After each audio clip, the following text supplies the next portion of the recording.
1 जुलाई 2018 की सुबह दिल्ली का बुराड़ी इलाका। एक पड़ोसी का फोन आता है और उस एक फोन कॉल के बाद शायद पूरी दिल्ली कभी वैसी नहीं रही। आवाज में घबराहट थी। फोन करने वाले ने कहा, भाटिया जी का घर खुला है, दुकान भी नहीं खुली, अंदर से कोई आवाज तक नहीं आ रही। और ये जो खामोशी थी ना, यही सबसे डरावनी चीज थी। बिल्कुल। क्योंकि जब पुलिस दरवाजा खोलकर अंदर गई तो उस खामोशी की वजह उनके ठीक सामने थी। एक ऐसा नजारा जिसे आज भी देश भूल नहीं पाया है। एक ही घर में एक ही परिवार के 11 लोग मृत। और ये कोई सामान्य मौत नहीं थी। नहीं, बिल्कुल नहीं। जिस तरह से वो मिले थे वो किसी भयानक, मतलब किसी बुरे सपने जैसा था। 10 लोग लोहे की ग्रिल से लटके हुए, आंखों पर पट्टी, मुंह पर टेप, हाथ बंधे हुए। और घर की सबसे बुजुर्ग सदस्य नारायणी देवी वो दूसरे कमरे में बिस्तर पर पड़ी मिली। ऐसा लग रहा था जैसे किसी ने एक बहुत ही अजीब और डरावनी रस्म को अंजाम दिया हो। आज हम इसी मामले की तह तक जाने की कोशिश करेंगे। ये सिर्फ एक क्राइम सीन का विश्लेषण नहीं है। नहीं, ये समझने की कोशिश है कि एक हंसता खेलता पढ़ा लिखा परिवार सामूहिक आत्महत्या या कहें एक अनुष्ठान के इस मोड़ तक पहुंचा कैसे। हमारे पास जो स्रोत हैं वो पुलिस की जांच, मनोवैज्ञानिक रिपोर्ट्स और वो बदनाम डायरियां। हाँ, और उन डायरियों के अंश जो इस घर से मिली थीं। तो चलिए कहानी की शुरुआत करते हैं उस तस्वीर से जो दुनिया को दिखती थी। चुंडावत परिवार, जिन्हें मोहल्ले में लोग भाटिया परिवार भी कहते थे। बाहर से देखने पर तो ये एक आदर्श परिवार थे, है ना? बिल्कुल, एक परफेक्ट फैमिली पिक्चर। 3 पीढ़ियां एक छत के नीचे। नारायणी देवी, उनके 2 बेटे भुवनेश और ललित, उनकी पत्नियां और उनके बच्चे। और उनका काम धंधा भी अच्छा था। हाँ, परिवार की एक किराना दुकान थी और एक प्लाईवुड का कारोबार था, और दोनों ही बहुत अच्छे चल रहे थे। पड़ोसियों के मुताबिक वो बहुत मिलनसार, धार्मिक और आपस में बेहद प्यार से रहने वाले लोग थे। कभी किसी से कोई झगड़ा नहीं, कोई दुश्मनी नहीं। कुछ भी नहीं। तो इसका मतलब कोई बाहरी एंगल जैसे लूट, हत्या या कोई पुरानी दुश्मनी, पुलिस ने सबसे पहले इन्हीं चीजों को खारिज कर दिया होगा। हाँ, सबसे पहले। घर में सब कुछ सुरक्षित था, कीमती सामान अपनी जगह पर था, कोई जबरदस्ती घुसने के निशान नहीं थे। और यहीं से केस सुलझना शुरू होता है। सही। जब बाहर से कोई वजह ना मिले तो वजह घर के अंदर ही खोजनी पड़ती है। और इस घर के अंदर की कहानी का जो केंद्र था वो था एक शख्स, ललित भाटिया। नारायणी देवी का छोटा बेटा। हाँ। ललित। उसकी कहानी में ऐसा क्या खास था जो इस पूरी पहेली की चाबी बन गया? देखिए, ललित की कहानी एक दुर्घटना से शुरू होती है। कुछ साल पहले एक हादसे में उसके सर पर चोट लगी और उसकी आवाज चली गई। वो बोल नहीं पाता था। अच्छा। करीब 1 साल तक उसका इलाज चला, लेकिन कोई फायदा नहीं हुआ। और फिर एक दिन अचानक कुछ ऐसा हुआ जिसे परिवार ने चमत्कार कहा। उसकी आवाज वापस आ गई। हाँ, बिना किसी खास मेडिकल वजह के उसकी आवाज लौट आई। अब परिवार के लिए ये किसी ईश्वर की कृपा से कम नहीं था। उन्हें लगा कि उनके पिता भोपाल सिंह, जिनकी सालों पहले मौत हो चुकी थी, उनकी आत्मा ने ही ये चमत्कार किया है। और यहाँ से ललित का किरदार बदलना शुरू होता है। बदलना नहीं, मैं कहूंगी कि उसे एक अधिकार मिल गया। इस चमत्कार के बाद ललित ने दावा करना शुरू किया कि उसके पिता की आत्मा उसके शरीर में आती है, कि वो उससे बात करती है। हाँ, वो कहने लगा, पिताजी मुझे रास्ता दिखाते हैं, वो बताते हैं कि परिवार की भलाई के लिए हमें क्या करना चाहिए। 1 मिनट, मुझे ये बात थोड़ी अजीब लग रही है। एक पढ़ा लिखा परिवार जिसमें युवा भी थे, बच्चे भी थे, उन्होंने इतनी आसानी से ये बात कैसे मान ली? ये एक बहुत जरूरी सवाल है। देखिए, ये एक दिन में नहीं हुआ, ये 11 साल तक चली एक प्रक्रिया थी। 11 साल? हाँ, ललित की आवाज का वापस आना उनके लिए एक ठोस सबूत था, एक अनडिनायबल प्रूफ। जब कोई ऐसी घटना होती है जिसे विज्ञान नहीं समझा पाता तो लोग उसे आस्था से जोड़ लेते हैं। सही बात है। और ललित के निर्देशों से परिवार के कारोबार में तरक्की हुई, घर में एक बेटी की शादी अच्छे से हो गई। हर छोटी बड़ी सफलता को पिताजी के आशीर्वाद से जोड़ा जाने लगा।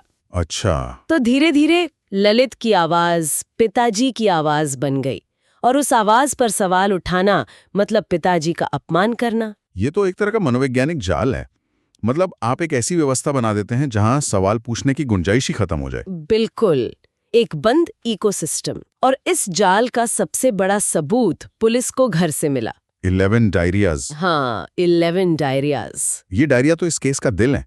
11 साल से लिखी जा रही थी, इनमें क्या था ऐसा? ये डायरिया सिर्फ हिसाब किताब या रोजमर्रा की बातें नहीं थी, ये एक तरह की आदेश पुस्तिका थी।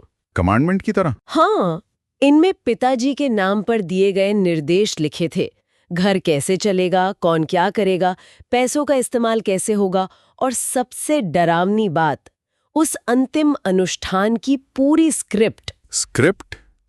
मतलब सब कुछ पहले से लिखा हुआ था? हर एक छोटी से छोटी बात, किस तारीख को क्रिया करनी है जिसे वो बड़ तपस्या कहते थे, कितने बजे करनी है, रस्सी कहाँ से आएगी, कौन कैसे बंधेगा, आंखों पर पट्टी कैसे लगेगी। यहाँ तक कि लिखा था कि हाथ पैर कांपे तो एक दूसरे की मदद करना। ये सब कुछ इतने विस्तार से लिखा था कि पढ़ने वाले के रोंगटे खड़े हो जाएं। और इन डायरियों में एक लाइन बार बार लिखी मिलती है जो शायद इस पूरे मामले का सार है। कौन सी? डरना मत, क्रिया के अंत में पिताजी आकर सबको बचा लेंगे। हाँ, और यही वो विश्वास था जिसने 11 लोगों को मौत के मुंह में धकेल दिया। उन्हें ये यकीन दिलाया गया था कि ये आत्महत्या नहीं है, ये एक शुद्धिकरण की प्रक्रिया है। हाँ, एक आध्यात्मिक यात्रा। उन्हें लगता था कि वो मरेंगे नहीं, बल्कि इस अनुष्ठान के बाद एक ज्यादा शक्तिशाली और बेहतर जिंदगी में वापस लौटेंगे। ये सोचना भी मुश्किल है। तो अब आते हैं उस रात पर, 30 जून 2018। घटना से ठीक पहले घर में माहौल कैसा था? क्या कोई तनाव, कोई डर? सारे सबूत इसके ठीक उलट इशारा करते हैं। परिवार ने रात में आइसक्रीम मंगवाई और खाई। आइसक्रीम? हाँ, पड़ोसियों ने उन्हें रात 10:30 बजे तक बिल्कुल सामान्य देखा। उन्होंने अगले दिन सुबह के लिए दूध और दही का ऑर्डर भी दिया था। तो मतलब वो कोई ऐसा परिवार नहीं लग रहा था जो मरने जा रहा हो? बिल्कुल नहीं, वो एक ऐसा परिवार लग रहा था जिसे पूरा यकीन था कि वो अगली सुबह उठेंगे। ये बात इसे और भी ज्यादा भयानक बना देती है। मतलब उनके दिमाग में ये मौत थी ही नहीं। डायरी के हिसाब से रात 10:45 के बाद ये अनुष्ठान शुरू हुआ। और जैसा डायरी में लिखा था ठीक वैसा ही हुआ। फोरेंसिक रिपोर्ट इस बात की पुष्टि करती है, किसी भी शरीर पर जोर जबरदस्ती या संघर्ष का कोई निशान नहीं था। घर के अंदर किसी बाहरी व्यक्ति के आने का भी कोई सबूत नहीं? कोई सबूत नहीं, सब कुछ शांति से हुआ, जैसे कोई धार्मिक अनुष्ठान कर रहा हो। यहाँ तक कि परिवार का जो पालतू कुत्ता था टॉमी, उसे छत पर बांध दिया गया था ताकि वो बीच में ना आए। हर डिटेल का ध्यान रखा गया था। तो जाहिर है जब पुलिस और मनोवैज्ञानिकों ने इस केस को देखा तो उन्होंने इसे किसी साधारण आत्महत्या या हत्या के खांचे में नहीं रखा होगा। नहीं, उन्होंने एक थ्योरी सामने रखी, शेयर्ड साइकोसिस सिंड्रोम। Shared साइकोसिस syndrome? हाँ, इसे फॉली ए ड्यू भी कहते हैं, जिसका मतलब है दो का पागलपन। लेकिन यहाँ ये फॉली अ फैमिली था, यानी पूरे परिवार का पागलपन। सही। इसे आसान शब्दों में समझाएं तो इसका क्या मतलब है? इसका मतलब है कि एक व्यक्ति जो प्रभावशाली है, यहाँ पर ललित, उसे कोई मानसिक भ्रम या गहरा अंधविश्वास होता है। धीरे धीरे वो अपने इस भ्रम को अपने आसपास के करीबी लोगों में फैलाना शुरू कर देता है। और वो लोग मान लेते हैं? हाँ, क्योंकि वो लोग उस पर भरोसा करते हैं और बाहरी दुनिया से एक तरह से कटे होते हैं, इसलिए वो भी उसके भ्रम को अपनी सच्चाई मान लेते हैं। उनका अपना तर्क, उनकी अपनी सोचने समझने की शक्ति उस एक व्यक्ति के विश्वास के आगे दब जाती है। लेकिन एक मिनट, इस परिवार में प्रियंका जैसी पढ़ी लिखी लड़की भी थी जिसने MBA किया था, एक बड़ी कंपनी में काम करती थी, उसकी मंगनी हो चुकी थी। क्या शेयर्ड साइकोसिस ये समझा सकता है कि एक आधुनिक दुनिया देख चुकी इंसान भी ऐसे तर्कहीन विश्वास का शिकार हो सकती है? ये इस सिंड्रोम का सबसे परेशान करने वाला पहलू है। देखिए, शिक्षा आपको जानकारी देती है, लेकिन जरूरी नहीं कि वो आपको मनोवैज्ञानिक दबाव या भावनात्मक हेरफेर से बचा ले। अच्छा, ये समझना जरूरी है कि ये सिंड्रोम किसी वैक्यूम में काम नहीं करता। भारतीय संयुक्त परिवारों में अक्सर एक मुखिया होता है जिसके फैसले को अंतिम माना जाता है। और यहाँ ललित ने अपने मृत पिता को वो मुखिया बना दिया। बिल्कुल, जिसकी आवाज को कोई चुनौती नहीं दे सकता था। प्रियंका के लिए पिताजी के निर्देशों का पालन करना शायद परिवार की परंपरा और बड़ों के सम्मान का हिस्सा बन गया था। उसका अपना तर्क उसकी वफादारी और विश्वास के नीचे दब गया। तो आप कह रही हैं कि ये सिर्फ मनोविज्ञान नहीं बल्कि सामाजिक संरचना और पारिवारिक दबाव का भी मामला है। ठीक।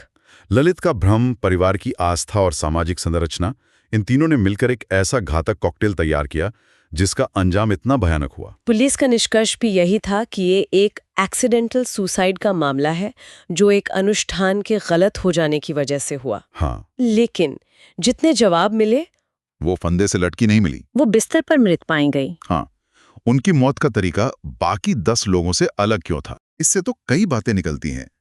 क्या उन्होंने आखिरी समय में इस रस्म का विरोध किया था? क्या उन्हें काबू में करने के लिए किसी ने उनका गला घोंटा? ऑटोप्सी रिपोर्ट में गला घूंटने की पुष्टि तो हुई, पर संघर्ष के निशान नहीं मिले। ये कैसे हो सकता है? यही तो पहेली है।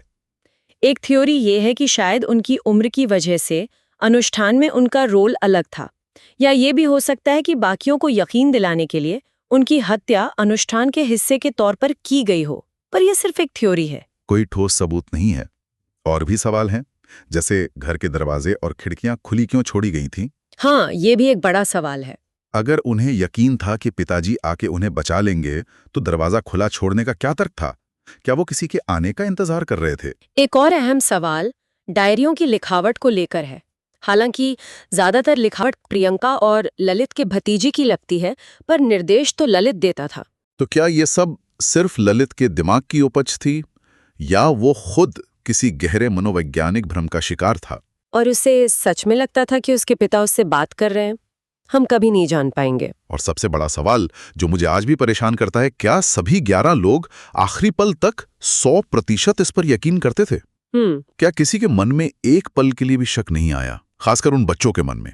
ये सोचना ही तकलीफदेह है। शायद आया भी हो, लेकिन 11 साल की कंडीशनिंग और पारिवारिक दबाव के आगे वो एक पल का शक शायद बहुत कमजोर पड़ गया होगा। उन्हें एक दूसरे से हिम्मत मिल रही थी। हाँ, ये उस समूह मनोविज्ञान का चरम उदाहरण है जहां व्यक्तिगत तर्क पूरी तरह से खत्म हो जाता है। तो जब हम इस पूरे मामले को एक साथ देखते हैं, तो ये सिर्फ एक परिवार की दुखद कहानी नहीं रह जाती।